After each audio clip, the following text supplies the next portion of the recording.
Welcome to the Kale Houser Leadership Secrets podcast. Today, let's talk a little bit about cost versus value.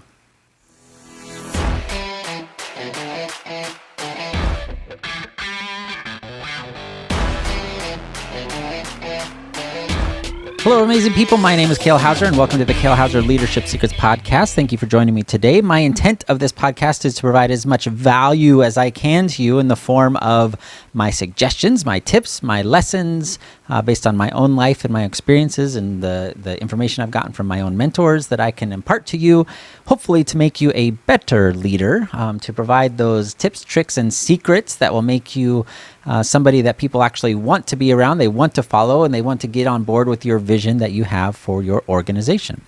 And part of that is understanding the difference between cost and value, because a price has two sides to it. One is the cost of the thing, the cost in the form of how much money, how many, in the form of resources, energy, the cost of it. What is it going to cost me in order to get the thing, buy the thing, do the thing, be a part of your organization or whatever it is that you're selling? The other aspect of that coin is, what is the value of that to me?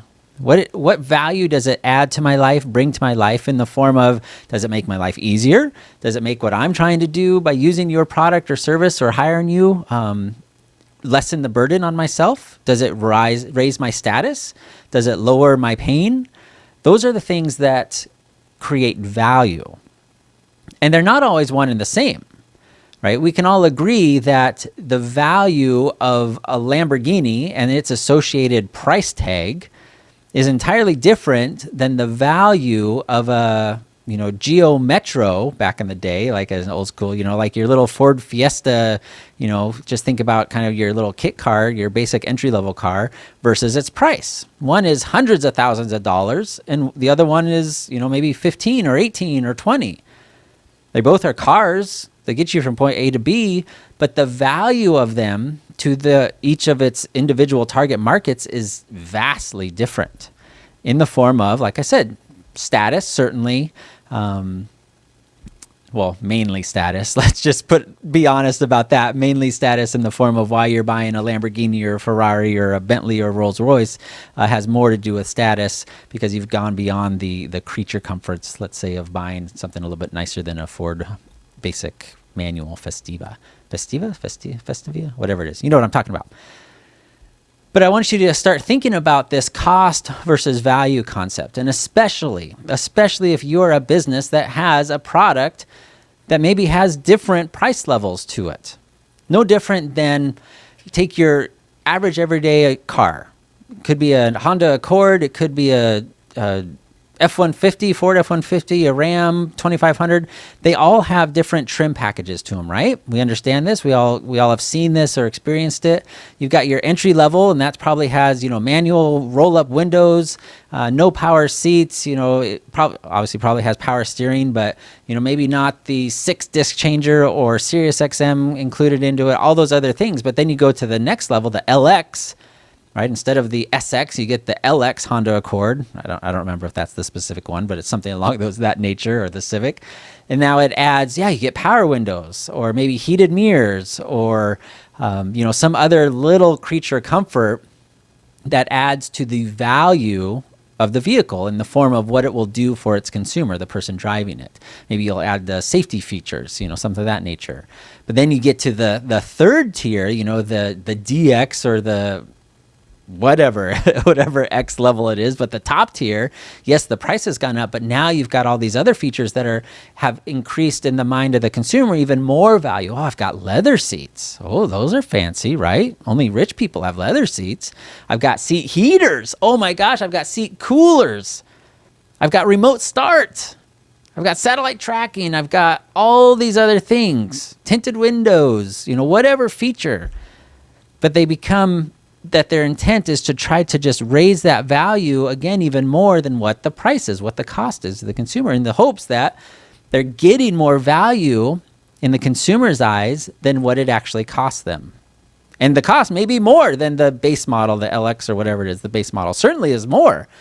But in their mind, the value, whether perceived or actual, way outpaces the actual cost in the form of the dollar amount. Does that make sense in this scenario of car and trim levels? And it's no different than anything else. It's no different of whatever your product is. There is a breaking point where your consumer, whether it's another business or an individual client, an individual person that walks into your store with their own credit card and their own cash, there is a breaking point where that value has to exceed the cost. And certainly, there are some products out there that are strictly cost because the value they provide doesn't change. It's a one-trick pony. It does one thing. It either works or it doesn't work, right? Think about, I'm trying to think of a good example of this because there are so many different levels and values of different, even just basic products. Like think of a window squeegee. There's all kinds of different window squeegees. How big do you want it? What's the material you want made out of it? Does it have a long handle or short handle? Right? There's all different things that create value in one way or another in something as simple as like a window squeegee. But think about your product. What are things that either A, you can do to add value and maybe raise a price? So maybe you've got, an entry level, a mid level, and then the high value for people that want that and want to pay for that. Or what can you do if it's not selling at that current price? The cost does not meet the value. What can you do to raise that value in your consumer's eyes? So where now, yes, they're getting more than what it's actually costing them.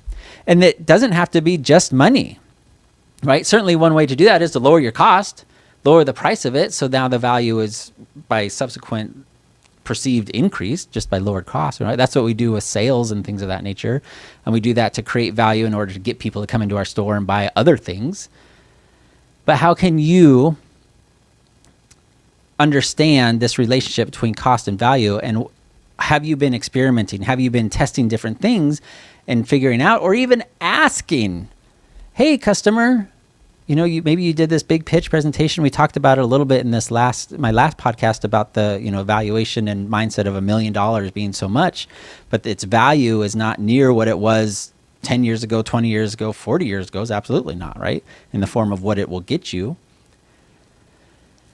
And have you gone through that process to create products, to create services that are of massive value? Because this is a critical part of the world that I'm involved in, whether, in just the marketing world, is how do you create so much value, this irresistible offer that people feel dumb not taking advantage of it. Like, holy smokes, for $97 a month, you're getting this and this and this and this and this, and I can ask questions, and holy smokes, like, short of me coming over to your house for dinner, like, I get to be a part of your program and your world and learn from you and learn from all these other amazing people. Like, it would be stupid not to join a program like that. Does that make sense? But it's so often we get caught in this concept of, well, that's what everyone else charges for this product. Like, I can't raise my prices because my competition across town will murder me because they're so much cheaper. Yeah, maybe.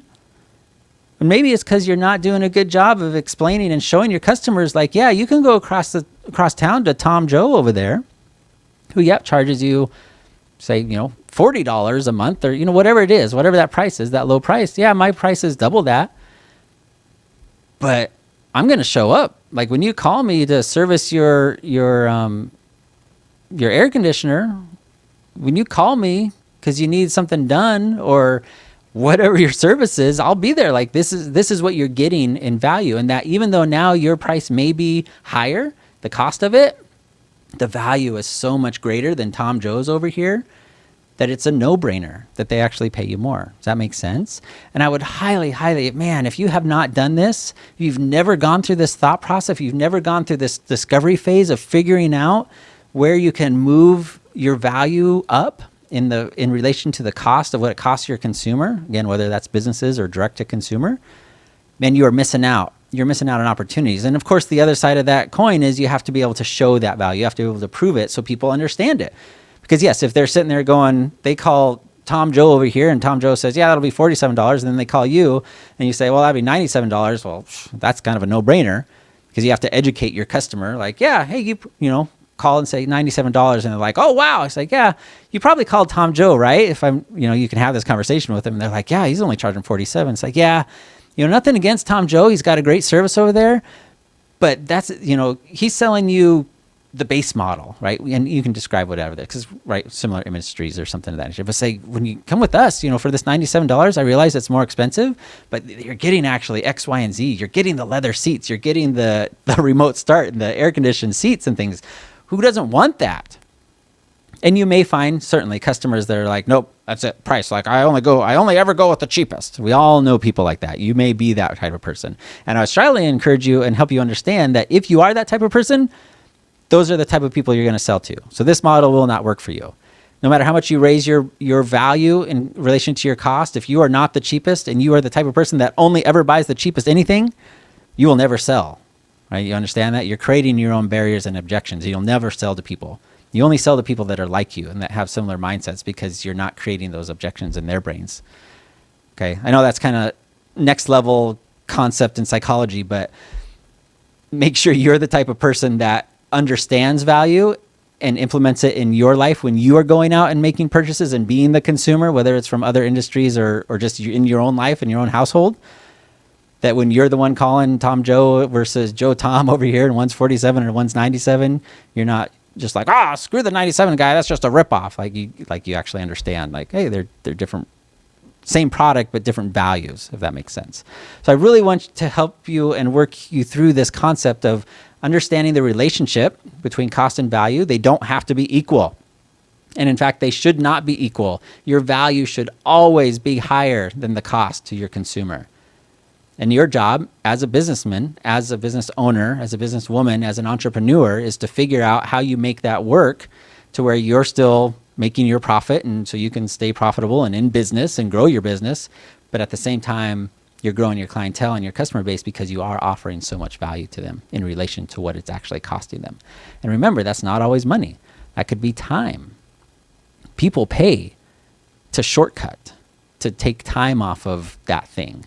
People pay more to get things done quicker. People pay more to have more access. There's all kinds of things besides money that you can use to increase value that will actually lower the cost in their mind. Does that make sense? Cool. I hope it does. I'd be really curious to hear what you have come up with. If you have come up with something, post a comment. Let me know.